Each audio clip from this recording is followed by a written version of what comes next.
काँग्रेसचे नेते हिदायत पटेल यांचं उपचारादरम्यान निधन झालेलं आहे। हिदायत पटेल यांच्यावर काल हल्ला झालेला होता। राजकीय आणि कौटुंबिक वादातून हा हल्ला झाल्याची प्राथमिक माहिती समोर येते। हल्ला करणारा उबेद पटेल याला अटक करण्यात आल्याची माहिती मिळते।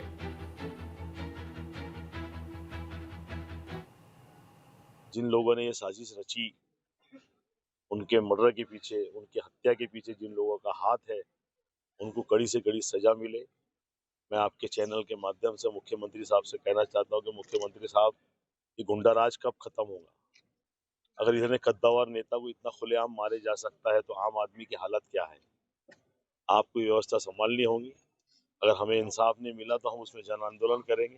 कल रात में हमने कंप्लेंट करे थे। पटेल साहब ने खुद बोले थे 5 आरोपियों के नाम। पहला बदरुज जमा, दूसरा राजू बोचे, तीसरा संजय बोड़के, एक फाजिल खां, आसिफ खां और फारूक खां आसिफ खां। इनमें से एक की भी अटक हुई नहीं और जब तक की अटक हुई नहीं हम यहाँ से बॉडी लेके जाने वाले नहीं है। हम यहाँ से डायरेक्ट पाकोट पोलीस स्टेशन में बॉडी लेके जा रहे हैं और जब तक की अटक हुई नहीं बॉडी वहीच रहेगी। दुर्दैव आहे की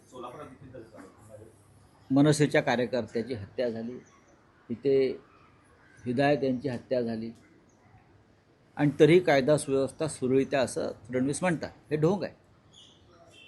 मुंबईमध्ये शिवसेना कार्यकर्त्यांवर उत्तर भारतीयांनी हल्ला केला, ठिकठिकाणी हे प्रकार सुरू आहेत आणि मी म्हटलं नाही मगाशी की महाराष्ट्राची कायदा सुव्यवस्था वाऱ्यावर सोडून राज्याचे गृहमंत्री आणि मुख्यमंत्री प्रचाराला फिरत आहेत। FIR पण दाखल झालेले आहे आणि आता पुढच्या चौकशी चालू आहे। प्राथमिक माहिती भेटली आहे की पूर्वीची वाद आणि कौटुंबिक वादची भेटली आहे।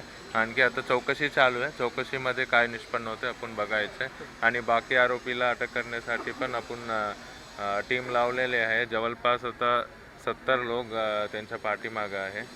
आपण शोध चालू आहे। आता काँग्रेस पक्षाचे नेते, महाराष्ट्र प्रदेश काँग्रेस कमिटीचे उपाध्यक्ष हिदायतभाई पटेल यांचं एका भ्याड हल्ल्यामध्ये त्यांचं जे निधन झालं याबद्दल शोक संवेदनाही या ठिकाणी त्यांना अर्पण करतो। प्रत्यक्ष ज्यांनी खून केला त्याला अटक केलं आहे, मात्र त्या व्यतिरिक्तही परिवाराने जे तक्रार दिली फिर्याद त्यानुसार पोलीस प्रशासनाने कारवाई करावी। अत्यंत दुर्दैवी घटना आहे। हिदायत पटेल हे काँग्रेसचे ज्येष्ठ नेते होते। सहकार क्षेत्रामध्ये त्यांचं मोठं नाव होतं। काँग्रेस पक्षात त्यांनी अनेक वर्ष काम केलं। आम्ही पण त्यांना चांगल्या पद्धतीने ओळखतो। त्यांची झालेली निर्गुण हत्या याचं कोणी समर्थन करू शकत नाही। त्याची मी निंदा करतो आणि तीव्र शब्दात निषेध पण करतो। लोकशाही मराठी ऐका, पहा, जागरूक रहा।